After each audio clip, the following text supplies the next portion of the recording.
I need you to just speak and see. Yes, the kids are here. We're having a great time. Just came back from Caribbean Jacks and had a great, great dinner. Great band was there. We had a whole bunch of fun. All right, this is our mic check. How are you today, Papa? I'm doing very well, thank you. My name is Ron Alsop. I was born in Tewksbury, Massachusetts. Then I was living in Dedham, Mass. So where did you grow up? Like, where did you go to elementary, middle school, high school? Elementary school, I went to a school in Dedham, Mass. And then when I was young, about 12 years old, I guess, I moved to Walpole, Mass. And that's where I went to high school. What was your first car growing up? My first car was a 1949 Ford two-door deluxe coupe. I probably learned to drive when I was about probably 10 years old. 10? Yeah. How many siblings did you have growing up? I had one. Her name is Debbie. Right. And how was it growing up with Ruth? Ruth Henderson, your Your great-grand. Always great. It was great. She was a great mom, and she always supported me. Whatever I did, she supported me. Who would you say had the most impact on you? Probably my mom. How was it growing up through the 60s, the 70s, the 80s? These are all times I wish I could have been alive. Oh, the 60s were great. As you know, I had a band in high school and I played the guitar and sang. And the music back then is still popular today. It's great music. Who's your childhood best friend? Childhood best friend would be a man by the name of Bob Priebus. He lives in Connecticut, and he's probably the best friend and the longest friend I've had. Met him in high school. When you were growing up, what did you want to be? I had a lot of things in mind. You know, when you're growing up, a police officer, a firefighter. I went into the military. And then from that point on, the rest is history. Now I've heard you're a great performer. I've heard you might have done a few shows here and there, just a few.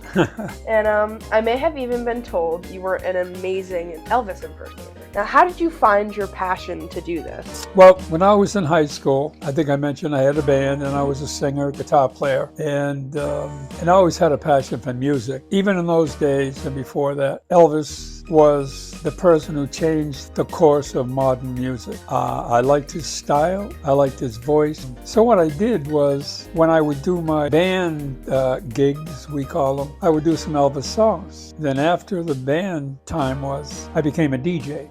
Then unfortunately, in August 16, 1977, Elvis passed away. And from that point on, I wanted to be able to keep his memory alive because he was such an iconic entertainer. And I felt that if I could keep his memory alive in a positive way, then his memory would live on to future generations. Now, tell me a little bit about your suit that you wore. Maybe about the designer. They were local, right? Yeah, it was a company called Tracy Costumes in Boston in the Garment District. And what I did is I modeled my Elvis suit after Elvis's worldwide concert, Aloha from Hawaii. That was the Eagle suit, they called it. And it was the white suit with the cape.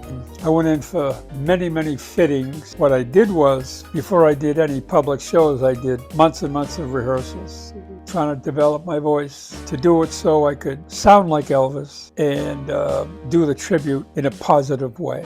Now, what's the best part of playing Elvis, or even just performing as Elvis? Well, I think the biggest thing is seeing the smiles on the audience face, you know, and the way I set up the show was kind of to mimic his concerts. I was lucky enough to see Elvis live in concert 5 times, and that was highlights of my life. That's awesome. What were some of the reactions you got for being Elvis, like in the crowd? I know, was there a lot of screaming and... Yeah, well, again, you know, what you try to do when you're a tribute artist is you try to bring the memory of the artist back to the people. And again, the way I set it up with theatrics, spotlights, strobe lights, And I just try to bring these people back in time and make them feel like they were truly at an Elvis concert. Do you have a favorite song to perform as Elvis? Well, there's a whole bunch of them, but it's tough to go to a favorite. 3 favorite songs would be, slow ballad would be Can't Help Falling in Love with You. A rocker that he did was Jailhouse Rock. In the later years, in the concert years, in the 70s, his live stage shows, they were a whole different ballgame because they weren't studio recorded. They were live recorded. Right. And he had a full orchestra behind him. And I tried to have the tracks that I used, I tried to use the most authentic tracks that I could so I would, do the songs properly. So in those later years, I had 2 favorite songs. One would be My Way. That was a cover for Frank Sinatra. And then the other one I really liked was American Trilogy. And the way that I did my show made the people feel like they were at an Elvis concert in the 70s. What was your biggest crowd you performed for Well, as Elvis? Yeah, probably 4,000 people. And was this for any specific event? Or? Yeah, what it was a bunch of companies up in New Hampshire.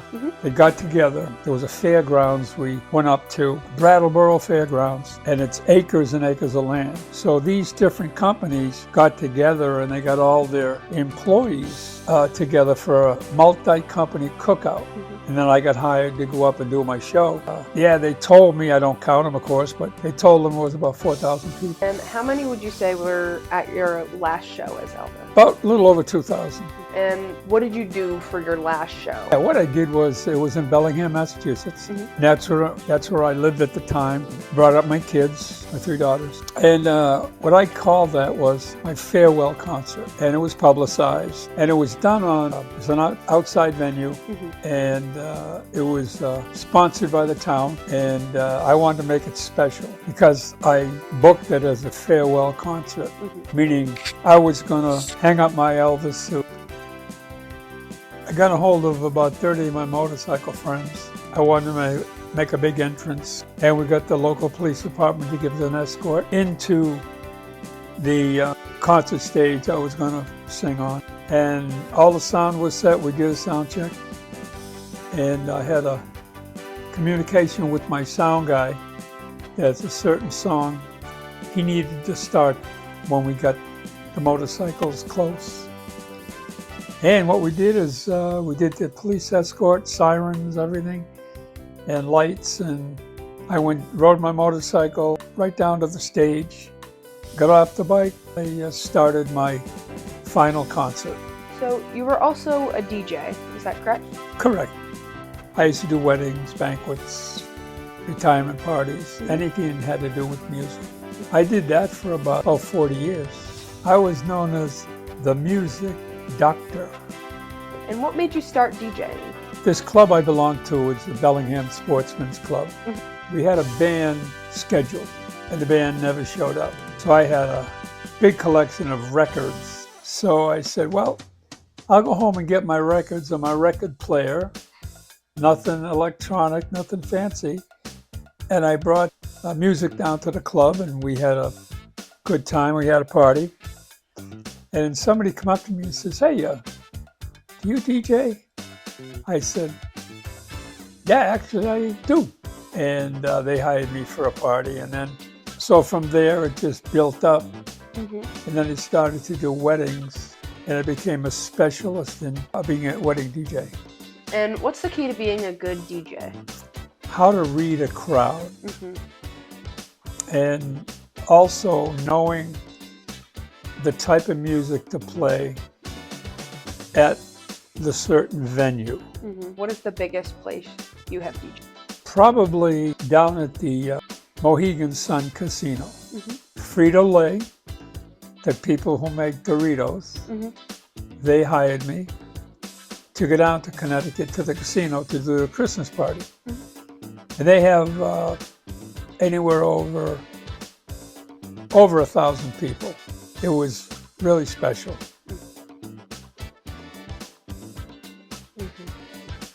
My first job was probably mowing lawns. How old were you? I was probably about 10 years old. Did you like it? I like the money. Hmm. And I was always taught that, if you work hard and you be an honest person, Hmm. you'll do fine in life. And how long did you mow lawns for?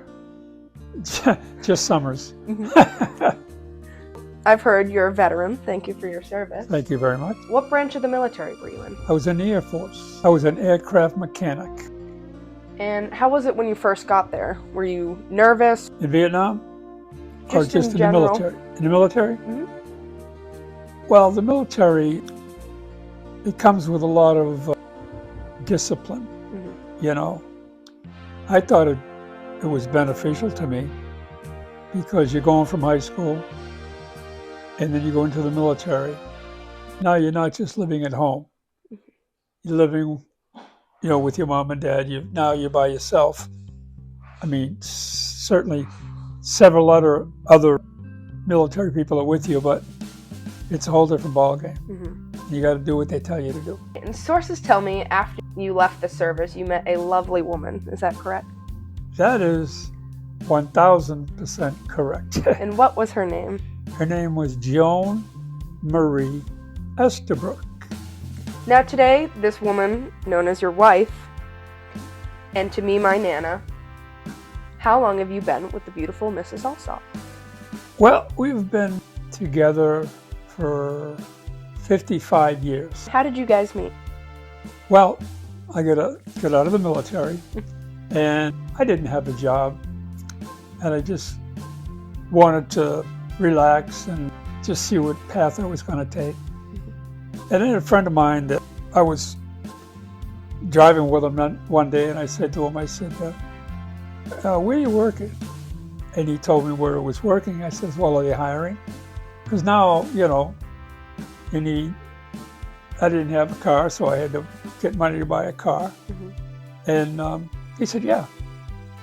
So he got me in at this place in Boston, a tool distributor. Mm-hmm. And it was called Chandler Farquhar. Luckily for me, there was, as you mentioned, a very beautiful young lady who was also working there. I just did shipping and receiving and just kept going out front because the young lady I'm speaking about worked out front and she was a switchboard operator. And what were your first impressions? Of her? Mm-hmm. Wow. And how did you spark conversation? I would see her from a distance, mm-hmm. and I didn't know her, so I would nod and wave. She would nod and wave back. So there was a couple of times I went out front, out front meaning the office area. Mm-hmm.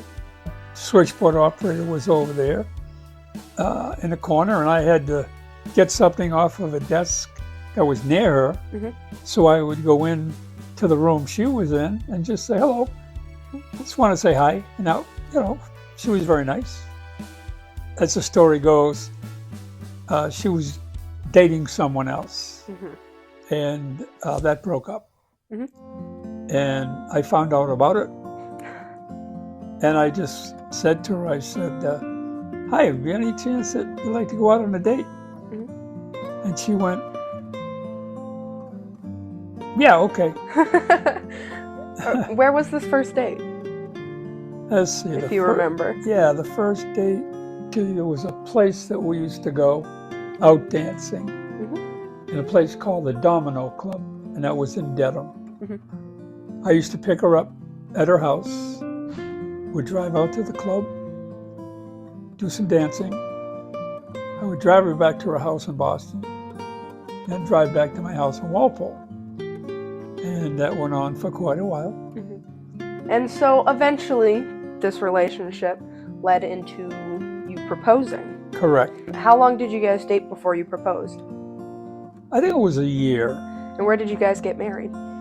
We got married in Boston at a place called the St. Columbkille's Church, November 15th, in 1969.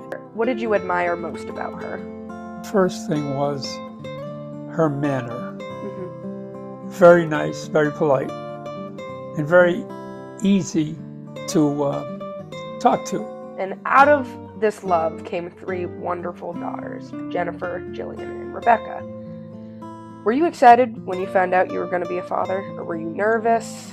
No, I was, as we say back in my day, tickled pink. Yeah, I just said, wow, it was great, and it has been great. And what's your favorite part about being a dad? Well, being a dad and a granddad is great to be family. Mm-hmm. It's the love I have for my kids and my grandkids. There's nothing like it. And do you have a favorite memory about raising your daughters? I got 1,000. Do you have any you would want to share now? Jennifer was the first. And I used to take her out fishing.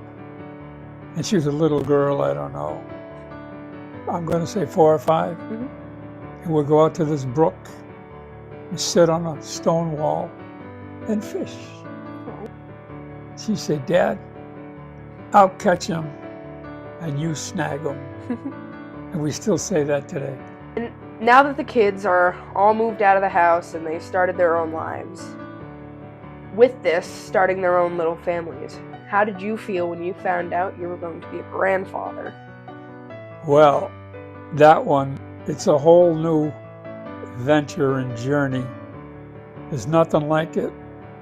What advice do you give to young people such as myself to keep a happy and loving marriage? Your big word was respect. Well, the big thing I would tell young folks today is, like I mentioned before, respect. And, you have to have family. Family is very important. And you have to support each other because the siblings sometimes will get into a difficult situation. You need to support them. If they can't come to you as a parent for support, who can they go to? So that's what I would suggest. Well, what is your advice for all the future dads? All the future dads is make sure that you take care of your kids. Again, my big word is always respect. You respect your kids, they'll respect you. As I am putting the final touches on this video, I've come to the realization that I never filmed an ending. So I guess I'll have to create my own. I want to take a moment to appreciate everything Papa has done for us. Obviously, you are the reason we all have life, but you are also the reason this life has been worth living. You raised this family with such a positive way of life, and that has impacted every aspect of our lives. You and Nana created a family built on humor, love, and trust, and not to mention, the family has the best of both you and Nana's qualities. And my favorite is that we all have your humor, and some of us have been blessed with Nana's wit. Since I was little, as long as I can remember, I've always looked up to you. I've always wanted to be like my Papa. I've always wanted to be on stage like Papa. I wanted to sing like Papa, and one day find someone to love that has his best qualities. You have always been my blueprint. And you have been my musical inspiration since I can remember, and I owe it all to you. Thank you for raising such a beautiful and loving family, and for always supporting all of us with everything, and I'm so beyond grateful to have the best Papa I could ever have. Thank you for being an amazing dad and Papa, and I love you all the world. I hope you enjoyed the video.